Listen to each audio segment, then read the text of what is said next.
तो बच्चों अभी रिसेंट स्टडी में ये पता लगा है, जो आपकी ड्रग होती है ना मेटफॉर्मिन, मेटफॉर्मिन जो ड्रग है, आप सभी ने इसका बहुत अच्छे से नाम सुना होगा। ये बेसिकली कहां दी जाती है? शुगर पेशेंट्स में। शुगर पेशेंट जिनको बेसिकली टाइप 2 डायबिटीज मिलाइटस होता है ना, उस केस में दी जाती है। इस ड्रग का यूज किया जाता है कैंसर के केस में भी। कैंसर के केस में किस तरीके से यूज किया जाएगा?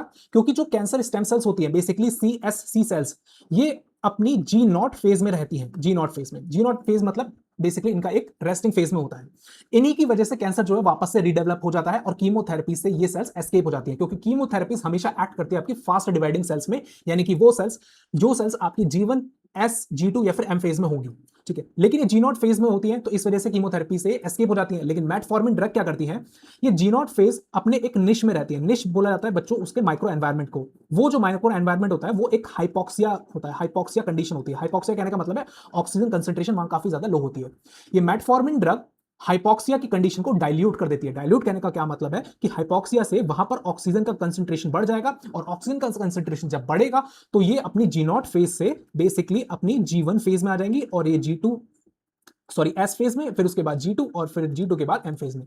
मतलब कीमोथेरेपी वाली जो ड्रग्स होंगी वो इन पर जाकर के एक्ट कर पाएंगी और फाइनली इनको भी किल कर सकती हैं कीमोथेरेपी से। ठीक है, तो ध्यान रखना है इस बात का। ठीक है, ये रिसेंट स्टडीज में 2000